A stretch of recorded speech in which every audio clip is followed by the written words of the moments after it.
Boa tarde, pessoal, tudo bem? Eu sou a Cris Luckner e hoje eu vou falar com vocês sobre inclusão pela linguagem. Só que 3 em cada 10 brasileiros vão ter dificuldades em entender o conteúdo dessa palestra. São 63 milhões de pessoas, que é mais ou menos o equivalente a toda a população da França e quase 2 vezes a população do Canadá. 3 em cada 10 brasileiros são analfabetos funcionais. Para essas pessoas, tarefas simples do dia a dia se mostram como grandes desafios. Calcular a soma do valor das compras na feira, entender o significado de palavras como distanciamento social, lockdown, ou até quando conseguem baixar e acessar, compreender a linguagem do aplicativo da Caixa para receber o auxílio emergencial. O fato de encontrar barreiras para cumprir essas tarefas, que podem ser extremamente simples para pessoas como eu e como você que está aqui me assistindo, dificulta o exercício da cidadania crítica e de uma vida com autonomia. Só 1 em cada 10 brasileiros é considerado proficiente na leitura, sendo capaz de elaborar e compreender textos mais complexos. Esses números que eu apresentei aqui, eles são de uma pesquisa brasileira do INAF, são do ano de 2018, que é a edição mais recente desse Indicador Nacional de Alfabetismo Funcional. O INAF, ele mede os índices de alfabetismo no Brasil entre brasileiros de 15 a 64 anos. Só para ficar claro aqui, para que a gente fique alinhados e na mesma página sobre esse termo, o significado de alfabetismo, ou pelo menos a forma como o INAF define o alfabetismo, é a capacidade de compreender, utilizar e refletir sobre informações contidas em materiais escritos para ampliar conhecimentos e participar da sociedade. Isso vale para os mais diversos contextos, em família, em comunidade, no que diz respeito ao consumo, à educação, ao trabalho, à política e até à religião. O conceito de alfabetismo, ele abrange 2 dimensões. A primeira é o letramento, que é a habilidade de ler e escrever diferentes gêneros com coerência e compreensão crítica. E a segunda dimensão é o numeramento, ou seja, a capacidade de construir raciocínios e usar a matemática para atender às demandas do cotidiano. Esse indicador do INAF que eu estou trazendo aqui para vocês hoje, que é a fonte desses dados que eu estou mostrando, foi elaborado pela ONG Ação Educativa e pelo Instituto Paulo Montenegro. E o que esses dados nos revelam é que, apesar de o nosso país ter democratizado o acesso ao ensino, mais pessoas estão tendo acesso ao ensino, pelo menos em teoria, na prática tem muita coisa ainda que precisa ser feita. Esses dados mostram um aumento de 2% do analfabetismo funcional de 2015 em relação a 2018. Então, como a gente viu, a situação piorou, ainda que um pouco mais piorou. Muito bem, quem sou eu e por que eu me interesso por esse tema? Como eu falei no início, eu sou a Cris Luckner, eu sou jornalista de formação e desde os anos 2000, eu trabalhei de 2000 a 2014 em redação de grandes veículos, aqui em São Paulo, onde eu moro hoje, e também em Nova York, onde eu morei por 3 anos. Eu tenho uma especialização em Sociologia e Globalização e Cultura pela Faculdade de Sociologia e Política de São Paulo, e hoje eu trabalho com algo um pouco diferente do que era o jornalismo, né, do que como eu trabalhava quando eu era jornalista, mas que tem tantas analogias e tantas similaridades que eu acredito que há um elo entre essas 2 profissões. Eu fiz essa migração de carreira para a área de tecnologia, inovação e experiência do usuário há mais ou menos 6 anos, Eu passei pela startup de educação Educar como coordenadora de conteúdo.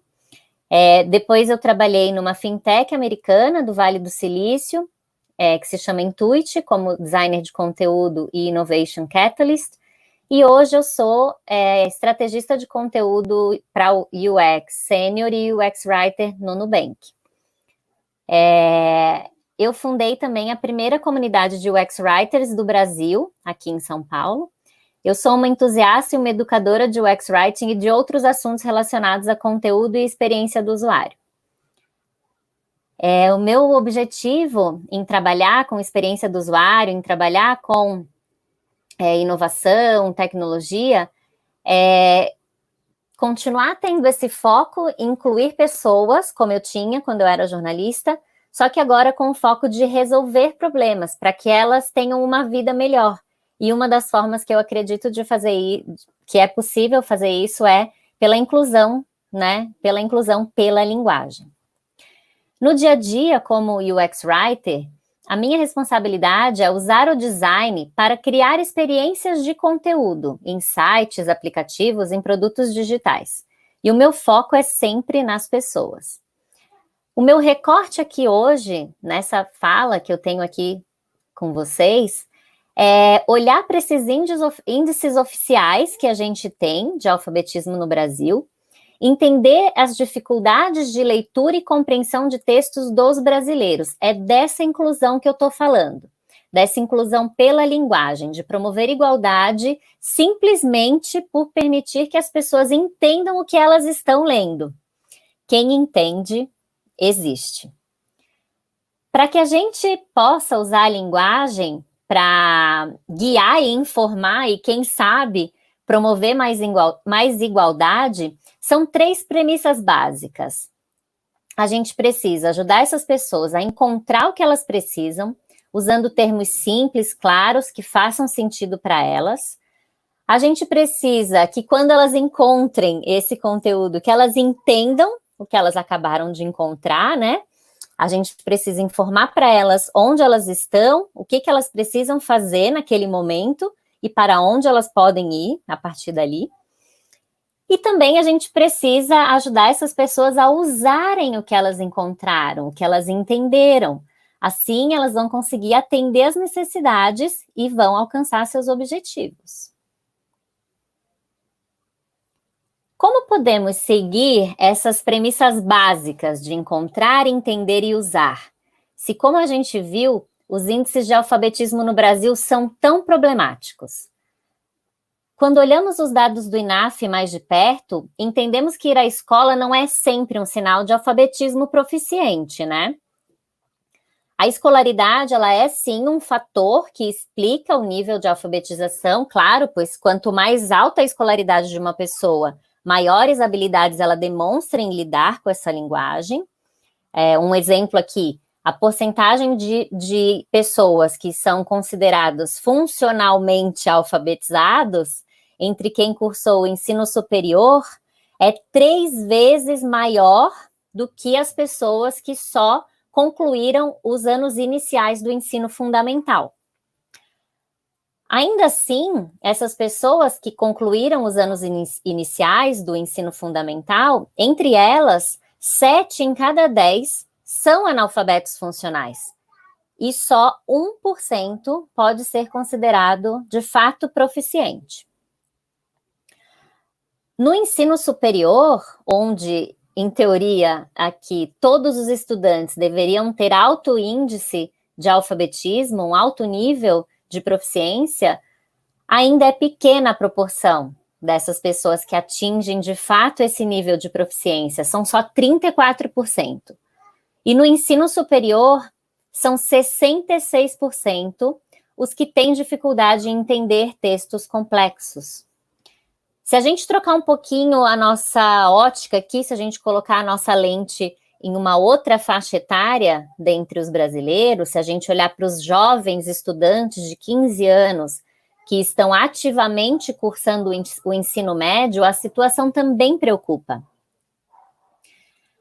Esses estudantes brasileiros estão estagnados há 10 anos no nível básico de leitura e compreensão de textos. Agora a gente está com uma fonte de um outro avaliador de educação internacional, no caso, que é o PISA, que é uma sigla em inglês que significa Programa Internacional de Avaliação de Estudantes. Os dados mais recentes do PISA também são de 2018 e são avaliados no PISA estudantes de 15 anos de mais de 80 países diferentes. Essa prova, a prova do PISA, ela é coordenada pela Organização para a Cooperação e Desenvolvimento Econômico, a OCDE, e no Brasil quem coordena a aplicação do PISA é o INEP, que é o Instituto Nacional de Estudos e Pesquisas Educacionais Anísio Teixeira. Vamos dar uma olhadinha nesses dados do PISA, são de 2018, como eu falei, vamos dar uma olhadinha em como estão, fazer uma análise aqui dessa questão da leitura, né? O Brasil, então, ele está abaixo da média da OCDE em leitura, a média nacional é de 413 pontos e da OCDE é 487. 50% dos estudantes do Brasil conseguiram atingir ao menos o nível 2 de proficiência em leitura, numa escala de 1 a 6, e a média da OCDE é de 77%. Nesse nível, o que significa essa escala, né? Nesse nível 2, os estudantes sabem identificar a ideia geral de um texto de um tamanho médio, e encontram informações explícitas e conseguem refletir sobre a forma e a finalidade daquele material. Só 2% dos estudantes brasileiros conseguiram atingir o nível máximo de proficiência, né, o nível 5 e 6 ali, enquanto a média da OCDE é 9%. São estudantes que, nesse nível de proficiência, conseguem entender textos longos, sabem lidar com conceitos abstratos e contraintuitivos e conseguem diferenciar fato de opinião. Um outro dado interessante que aparece aqui é que as meninas tiveram o melhor desempenho em leitura. A avaliação delas ficou 26 pontos maior que a dos meninos.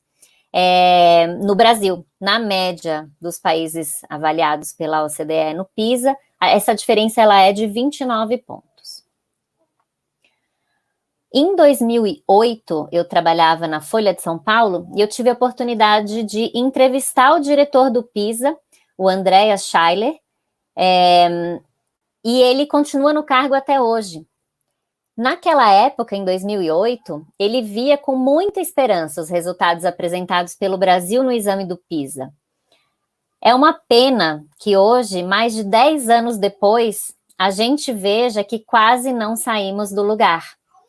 Em 2020, também numa entrevista à Folha, dessa vez para uma outra repórter, já que eu não trabalho mais lá na Folha, até ele, que sempre foi otimista em relação à educação no Brasil, ponderando nossos resultados, entendendo que seria injusto comparar o Brasil com países mais desenvolvidos, agora ele diz que o Brasil perdeu o ímpeto na educação.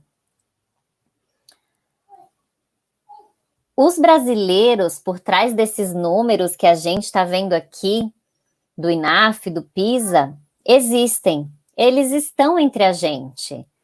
Não são só números, são nossos pais, tios, sobrinhos, colegas de trabalho, pessoas com quem a gente cruza no transporte público, no supermercado, na farmácia, são as pessoas que fazem entregas na nossa casa, é gente que a gente conhece e que a gente não conhece também.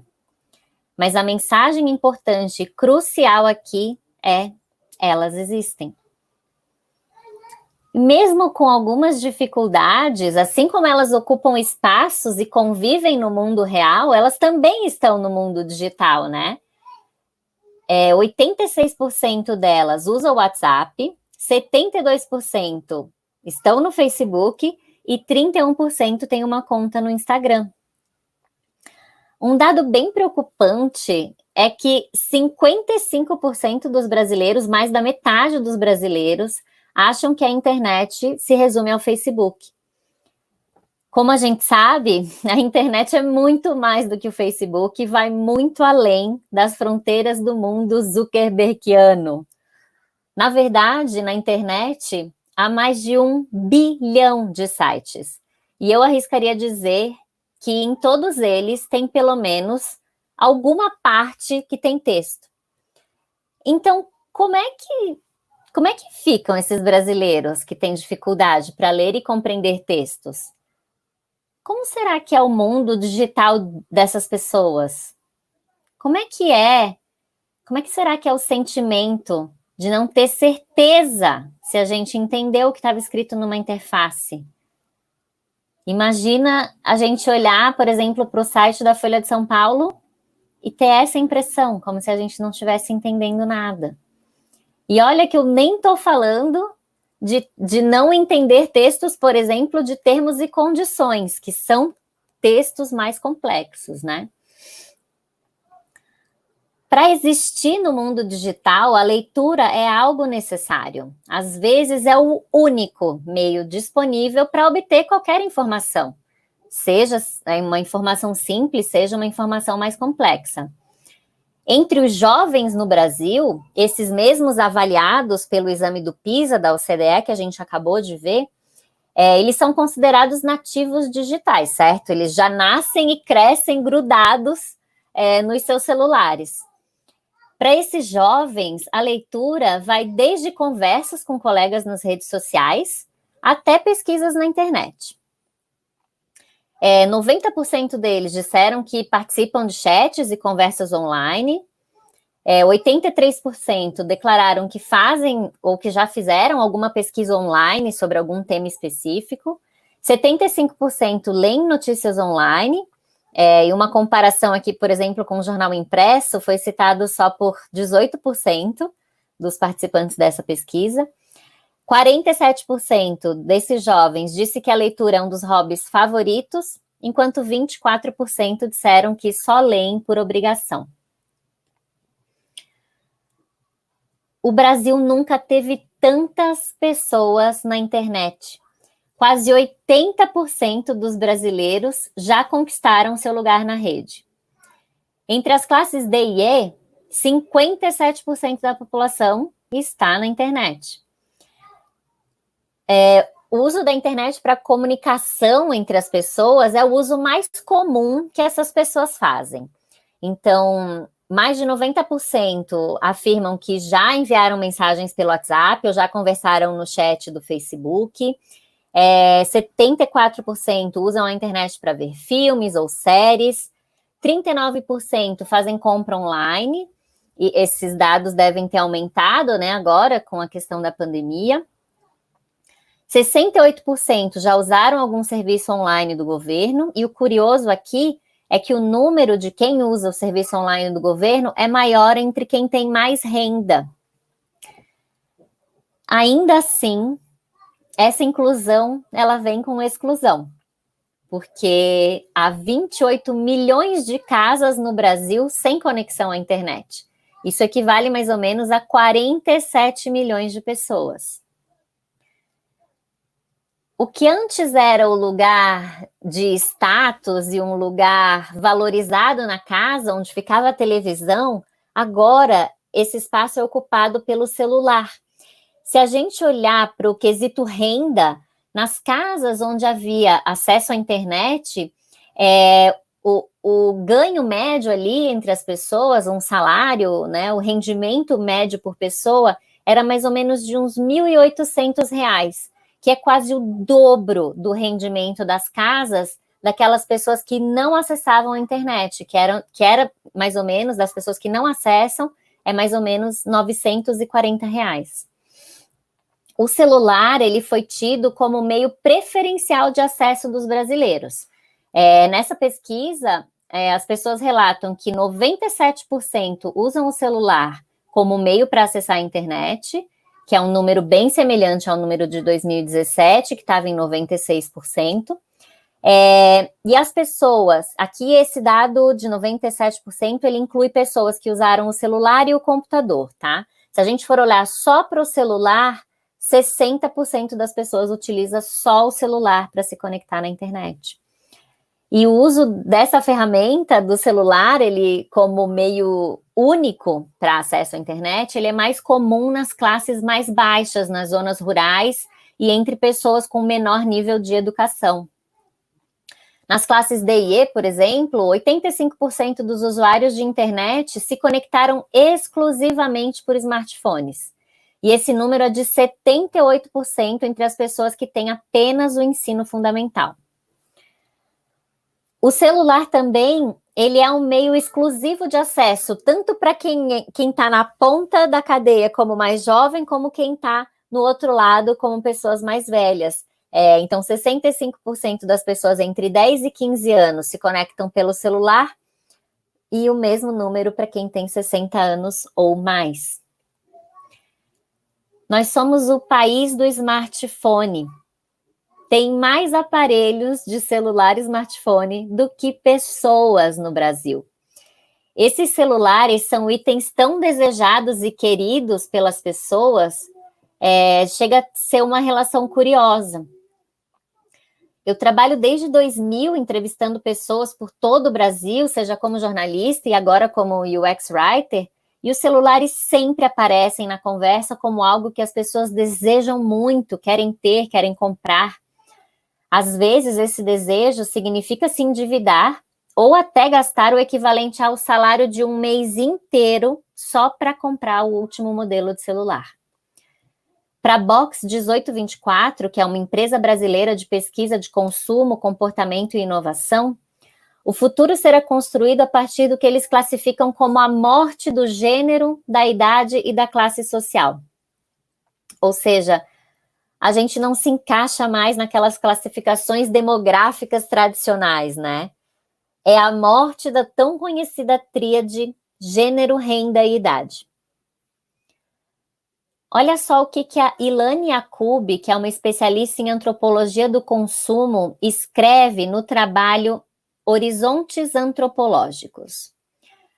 O trabalho sobre consumo de empregadas domésticas de Barros, que é um sociólogo que ela cita na pesquisa, veio se contrapor a toda essa lógica tradicional nas ciências sociais, que sempre tratou as camadas populares pertencentes a um universo de carência material.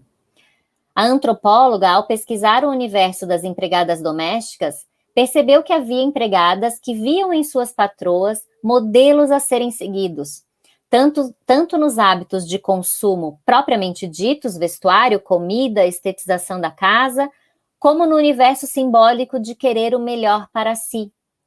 A busca pelo vencer na vida, refletida nos bens que conseguiam adquirir, usando os parcelamentos. As integrantes do grupo analisado compravam produtos de melhor qualidade. O celular foi o item mais percebido pela antropóloga, mesmo que a consequência desse esforço pela busca da melhora de vida fosse o endividamento.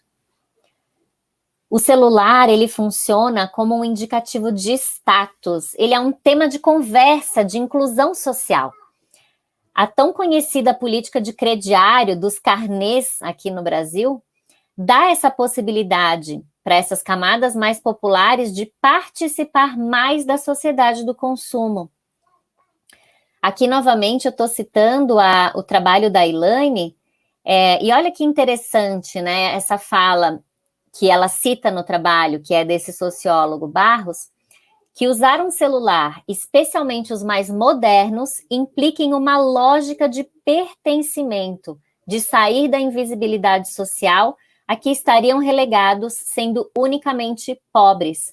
Ser consumidor, e nesse contexto, ser consumidor de um determinado celular significa superar a condição de pobreza. Ao falar na cultura do carnê e do crediário, uma referência inevitável que me vem à cabeça é a Casas Bahia. A marca conquistou as pessoas por dar a elas um voto de confiança, só que na forma de crédito.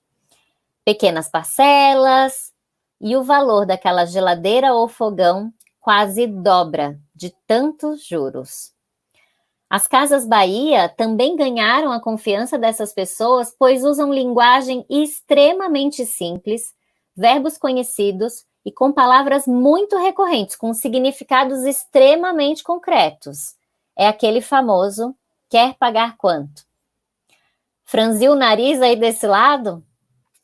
Então vamos falar de preconceito. A internet tem nos ajudado a combater tantos preconceitos, não é verdade?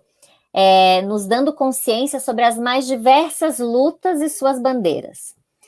Mas tem um preconceito que eu não vejo ser tão combatido, o preconceito linguístico. Esse fenômeno promove uma certa higiene verbal, que a gente pode dizer assim. Esse termo, higiene verbal, ele foi cunhado pela Deborah Cameron. Ela é uma autora e tem um livro com esse nome, e nesse livro ela trata de como essa limpa na linguagem acaba por querer regular a língua e desrespeitar a sua dinâmica. Um exemplo, aqui no Sudeste, as pessoas pronunciam o T com o som de ti, não é verdade? A gente fala tia. Todo mundo acha perfeitamente normal, correto, ninguém tem vontade de rir ou de ridicularizar uma pessoa que pronuncia uma palavra com esse som. Mas já se alguém ouve uma pessoa pronunciar oito em vez de oito, as pessoas consideram ridículo, engraçado e até errado. Esse caso que eu contei agora, ele foi descrito no livro Preconceito Linguístico, do Marcos Banho, é um linguista brasileiro. E olha como é que ele explica esse fenômeno. Ele diz que, do ponto de vista linguístico, se a gente for olhar só para esse fenômeno, sem notar as nuances, ele é o mesmo do ponto de vista linguístico, que é a palatalização. Então, ele faz essa provocação, né? Se o fenômeno é o mesmo, por que na boca de um ele é normal e na boca de outro ele é engraçado, feio ou errado? Porque o que está em jogo aqui não é a língua, mas a pessoa que fala essa língua e a região geográfica onde essa pessoa vive. Se você ainda ri de fenômenos como esse, ou se dá o trabalho de comentar a postagem de alguém nas redes sociais, ou se usa esse aspecto linguístico para desqualificar alguém, porque essa pessoa não sabe nem escrever direito, então não tem direito a essa opinião, apenas pare. Tenho certeza que você não é nenhum professor Pasquale e que desrespeita a norma culta da gramática da língua portuguesa todos os dias, muitas vezes ao dia. Essas variedades linguísticas ligadas a quem fala têm influência de fatores muito íntimos e pessoais, como idade, sexo, raça, profissão, posição social, grau de escolaridade, classe econômica, lugar onde mora. Quem nos explica isso é o Dino Preti, no livro Sociolinguística, Os Níveis de Fala, e ele também explica que essa variedade ela está na dimensão de fala que vai do que é considerado culto ao popular. Uma outra variedade possível é a ligada à situação, e aí ela vai ter outros tipos de influência, como, por exemplo, o ambiente, o tema, o estado emocional do falante, o grau de intimidade entre as pessoas que estão conversando. E aqui entram os níveis de fala que vão do formal ao coloquial. E se a gente for pensar, a internet, ela reúne esses dois mundos, né? Essas variedades linguísticas socioculturais ligadas a quem fala e à situação em que as pessoas se encontram. Eu já comentei aqui, né, sobre o slogan da Casas Bahia, e o quanto ele funciona para se comunicar de forma extremamente potente e concreta com o seu público. E repara numa coisa, como é que a Casas Bahia não diz quer despender quanto? Ou ainda, gostaria de despender qual quantia hoje? Eles não falam assim. Eles dizem quer pagar quanto. Se eles falassem dessa outra forma, gostaria de despender qual quantia hoje, isso exigiria uma maior carga cognitiva dos seus clientes e possíveis compradores. As pessoas precisariam parar para pensar e tentar entender o que é que eles estavam querendo dizer. Vamos olhar para duas fontes aqui que eu separei para a gente comparar, para a gente entender o uso desses dois verbos no nosso dia a dia, o verbo pagar e o verbo despender. A primeira fonte que eu busquei foi o Google Trends. Essas palavras, elas são consideradas sinônimos, né? Elas têm significados semelhantes, intercambiáveis em muitas situações, em muitos contextos. Aqui no Google Trends, eu consigo, vocês conseguem ver comigo aqui na imagem, que o verbo pagar aparece muito mais como um termo de busca do que o verbo despender. Essa ferramenta do Google Trends é uma ferramenta gratuita e ela é muito boa para tirar esse tipo de dúvida no nosso dia a dia. Se você está com uma dúvida, qual palavra que eu devo usar aqui, o Google Trends pode te ajudar a matar essa charada. Uma outra fonte que eu busquei para comparar o uso desses dois verbos na língua portuguesa foi o corpus linguístico. Foi até a dica de uma aluna muito querida minha, que passou essa informação para a gente no grupo de UX Writing que a gente tem. Novamente, a gente vê que o verbo pagar é muito mais recorrente na nossa língua. Ele aparece 63 mil vezes, enquanto o verbo despender aparece 731 vezes. O que é um corpus brasileiro, né? O corpus brasileiro ele é composto por 1 bilhão de palavras em português brasileiro contemporâneo e de vários tipos de linguagem, notícias, artigos, trabalhos científicos. Um corpus, segundo a linguística de corpus, né? É uma coletânea de textos falados e escritos, coletados criteriosamente para serem uma amostra de uma língua ou variedade linguística. E como a gente está vendo aqui juntos hoje, nessa tarde linda de sábado, pelo menos aqui em São Paulo, tá uma tarde muito linda, é o quanto língua é poder, né? A língua é um instrumento de poder e ainda é usada para excluir. Quem não entende não existe. Se a gente for lembrar daquelas 3 premissas que eu falei no início, encontrar, entender e usar, e o quanto é a nossa responsabilidade de quem escreve, de quem desenha essas experiências digitais, ajudar essas pessoas a alcançar essas 3 premissas. Se a pessoa não encontra a informação que precisa, ou se quando encontra não entende e não consegue usar essa informação a seu favor, ela não vai alcançar um objetivo real, né? Vamos sentir um pouco na pele aqui como é que é esse desconforto de não conseguir entender exatamente o que está escrito aqui nesse exemplo que eu trouxe para vocês? Eu quero que vocês leiam esse trecho, é o trecho de uma sentença de um juiz, e tentem entender o que é que ele quer dizer. Se tiver alguém da área do direito, por favor, não sopre a resposta, tá bom?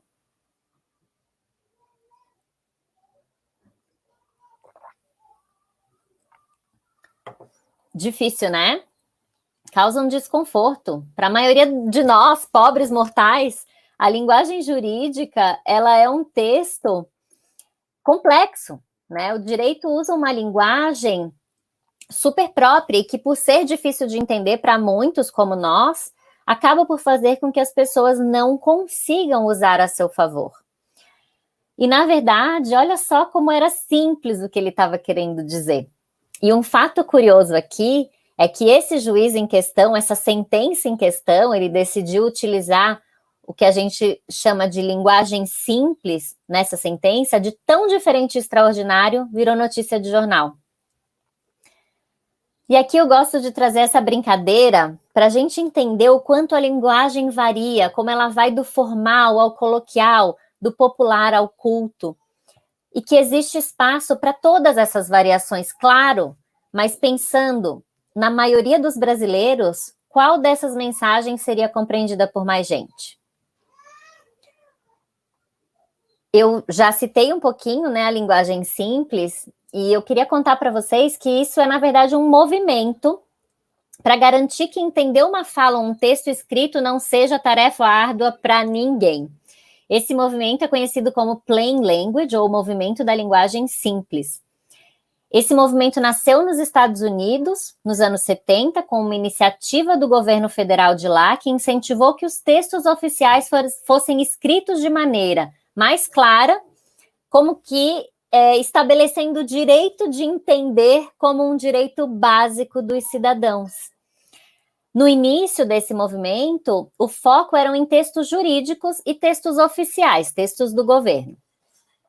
Mais recentemente, agora em 2010, no mandato do Obama, ele transformou esse ato sobre linguagem simples em uma lei. E aí a gente viu a linguagem simples transbordar essas fronteiras do direito para muitas outras áreas. No Brasil, A gente viu esse movimento da linguagem simples crescer e se fortalecer. A gente tem um texto do projeto de lei 6256 de 2019, que cria essa Política Nacional de Linguagem Simples nos órgãos e entidades da administração pública. Esse texto está sendo analisado nesse momento. E na cidade aqui de São Paulo, a linguagem simples já é lei. Uma das especialistas no assunto por aqui no Brasil, é a jornalista e pesquisadora Heloísa Fischer, autora do primeiro livro em português sobre esse tema. O livro se chama Clareza em Textos de Egov, uma questão de cidadania. A linguagem simples, ela vem provocando mudanças em diversas áreas, né? Desde o juridiquês, que a gente já falou, passando por textos de bulas de remédio. Pensa como é importante a gente conseguir entender um texto de uma bula de remédio, e até em como as empresas em geral se comunicam. Os negócios que escolheram escrever de um jeito simples conquistam a confiança e o dinheiro dos seus usuários. Vale dizer que o impacto dessas mudanças no nosso dia a dia e a simples exigência de que você entenda o que aquele texto quer dizer, não é só bacana do ponto de vista de inclusão pela linguagem, mas é bacana porque é como se eu e você estivéssemos reivindicando a nossa existência como cidadãos. Esse é o impacto. É daqui que eu tirei a questão do entendo, logo existo. E talvez uma pergunta para a gente seria exatamente essa. A gente que faz tecnologia, que escreve, a gente leva em consideração a existência dessas pessoas, a nossa própria existência? Como que a gente pode, então, garantir que a maioria das pessoas vai conseguir entender o que a gente está escrevendo nas interfaces digitais, em sites, em aplicativos? Vamos lembrar aqui que 3 em cada 10 brasileiros vão ter dificuldade de entender o conteúdo dessa palestra, e que só 1 em cada 10 brasileiros é considerado, de fato, proficiente na nossa língua. Vamos conhecer agora, vou mostrar para vocês aqui um pouquinho, algumas boas práticas de UX Writing, essa disciplina do design que pensa a experiência do usuário sob a perspectiva do texto, da experiência, da relação das pessoas com as palavras. O UX Writer, ele é sim responsável por escrever os textos de interfaces de produtos digitais, mas essa é a última coisa que a gente faz. O nosso processo, ele passa por construir narrativas de produtos, das funcionalidades, criar glossário, vocabulário de usuário, mapear a jornada de uso, só para citar aqui algumas das atividades, e daí sim a gente vai escrever esse conteúdo com o qual você interage quando usa um aplicativo ou um site. O UX Writer, como vocês estão vendo aqui na imagem, ele é parte do time de design de experiência do usuário, né, de UX, de UX, como a gente fala.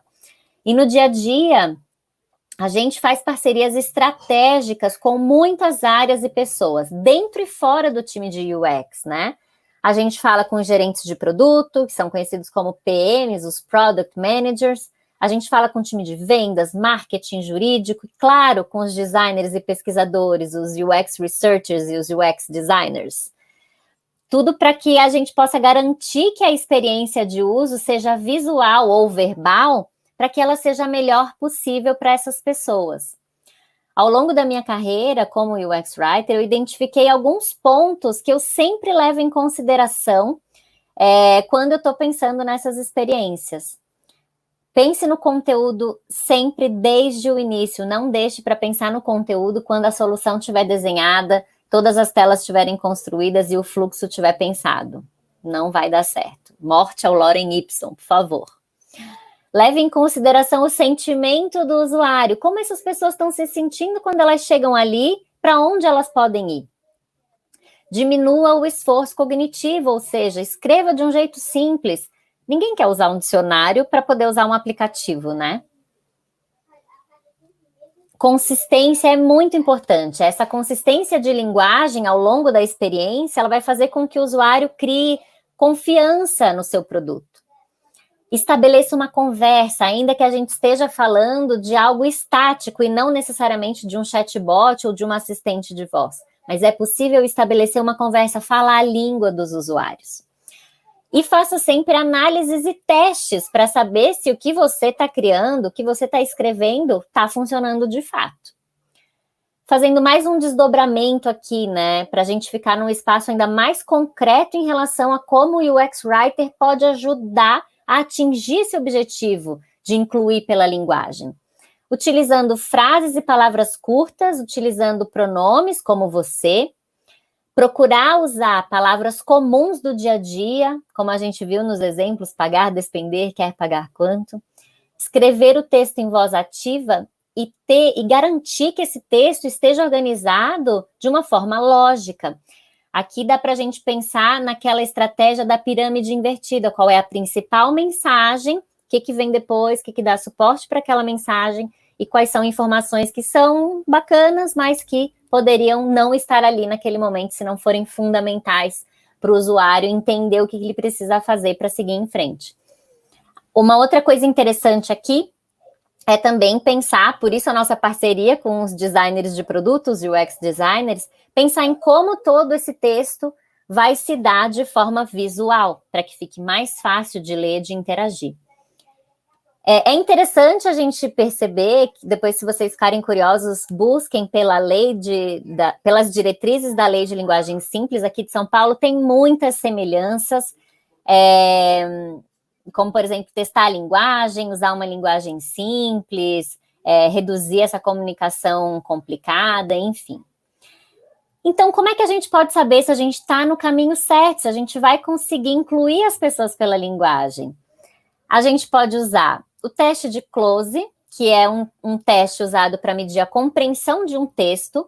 Basicamente, eu vou omitir algumas palavras das frases ou dos parágrafos e vou pedir para que as pessoas completem essas lacunas. E para que eu saiba se o meu texto está fácil de entender ou não, essas pessoas precisam acertar pelo menos 7 de cada 10 palavras omitidas no texto. Um outro exemplo de ferramenta bacana que eu trouxe para vocês hoje é a ferramenta Hemingway. Ela dá uma nota a um texto e avalia a sua legibilidade, ou quão fácil é ler esse texto. Aqui eu trouxe 2 exemplos. A avaliação de uma reportagem da Folha de São Paulo. Como a gente pode ver, essa nota é 14, ou seja, é algo muito alto. Ela é uma ferramenta voltada para a língua inglesa, então ela não funciona perfeitamente em português, mas ela consegue criar uma nota para um texto, mesmo que ele esteja em português. Nesse exemplo aqui da Folha, o que significa essa nota 14? Que uma pessoa, ela tem que ter, esse nível 14, ele é quase como um nível de um texto acadêmico, é realmente algo muito complexo. E já no outro exemplo que eu trouxe, para a gente conseguir entender essa comparação, eu botei a história infantil Pedro e o Lobo. Olha como a nota cai de 14, que a gente tinha na Folha, para 4. Isso significa que esse texto, ele é bem simples de entender, é um texto considerado de nível básico, ou seja, muito mais acessível para os brasileiros. Agora, olha que revoltante, né? Para que uma pessoa consiga entender o texto da principal manchete do dia de hoje da Folha de São Paulo, um dos principais jornais do Brasil, ela precisa ter um nível altíssimo de proficiência. Só 1 em cada 10 brasileiros vai entender esse texto. Quem é designer de experiência do usuário, como eu, costuma ter uma responsabilidade com as pessoas. Quando eu desenho uma experiência, eu quero ajudar alguém a resolver um problema, não quero que ninguém fique de fora. E para que eu também consiga alcançar o meu objetivo, esse objetivo de ajudar as pessoas assim, a encontrarem, entenderem e usarem um produto ou uma informação a seu favor, eu vou usar todas as técnicas que eu conheço e vou continuar buscando novas. Porque eu quero garantir que todos os brasileiros que saibam ler sejam capazes de compreender sem dificuldades. No mundo real e no mundo digital, quem entende existe. Quem vem comigo nesse movimento? Entendo, logo existo. Muito obrigada.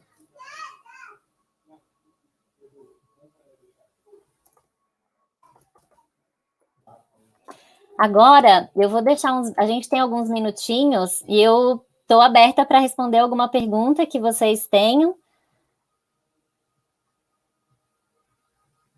Opa, deixa eu só aumentar um pouquinho aqui a tela, que está pequenininha.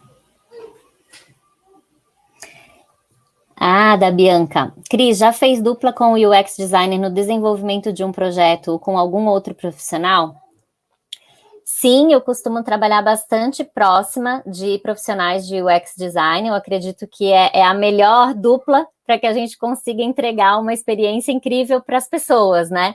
Quando a gente tem alguém pensando em como o visual vai se comportar e como vai ser a experiência com o texto também. Então, essas duas características unidas garantem ou dão mais certeza e segurança para as pessoas que vão usar que aquilo vai funcionar bem e elas vão ser capazes de encontrar, entender e usar aquela informação.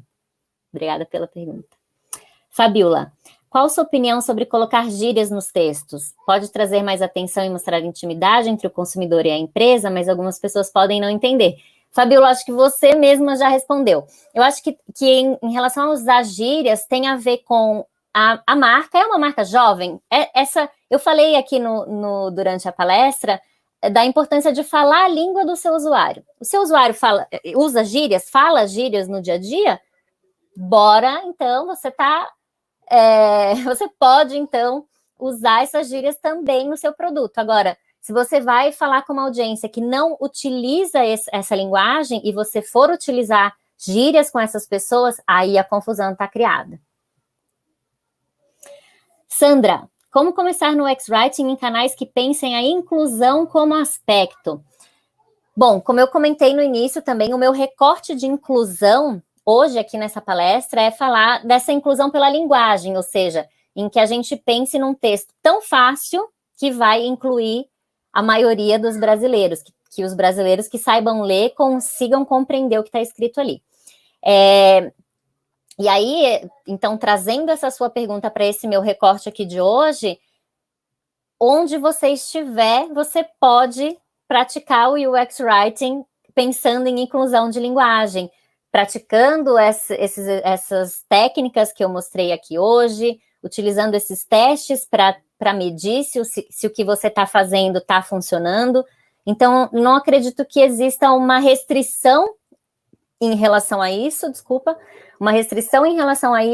mas sim um esforço muito mais nosso do que das pessoas que vão usar o nosso produto. Elas querem usar o nosso produto porque elas precisam resolver um problema. Só que a gente está excluindo essas pessoas quando a gente não usa uma linguagem que elas consigam encontrar, entender e usar. Ellen, e como lidar com o preconceito linguístico? Ainda há quem se prenda ao status da linguagem complexa como algo culto e sofisticado. Muito legal, Ellen. Como eu falei aqui, né? Se você, não você especificamente, mas se alguém aqui ainda utiliza esse preconceito linguístico para diminuir pessoas, para dizer que essa pessoa não sabe escrever, não sabe nem escrever direito, como se ela não tivesse, então, direito a uma opinião, porque ela fala errado ou escreve errado, apenas pare. Isso não tem razão de existir. E aí, novamente, assim, voltando, se os seus usuários, se a sua audiência fala de uma forma culta, formal, que exige esse linguajar, que seja culto, formal e que respeite à risca a norma culta da gramática, é assim que a gente vai falar com essas pessoas. Agora, se a gente estiver desenvolvendo uma solução para a maioria dos brasileiros, como a gente viu, só 1 em cada 10 brasileiros é de fato proficiente na nossa língua. 3 em cada 10 tem dificuldade para entender texto complexo. Então, se a gente está desenvolvendo para a maioria dos brasileiros, não tem espaço para usar linguagem difícil, complexa, norma culta, e senão as pessoas vão ficar de fora. Quem não entende não existe. Daniel, o que você indica para alguém que quer começar a carreira como UX-Writer, júnior ou estágio?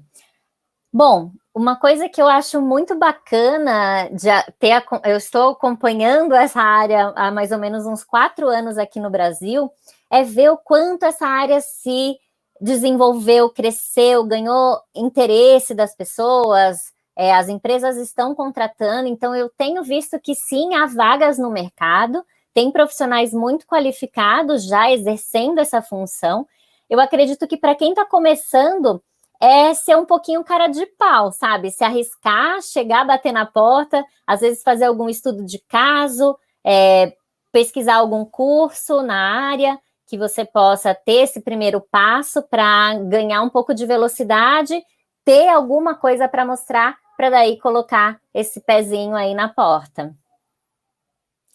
Muito obrigada, pessoal, foi um prazer estar aqui, espero o alô de vocês na rede social, @CrisLuckner, muito obrigada.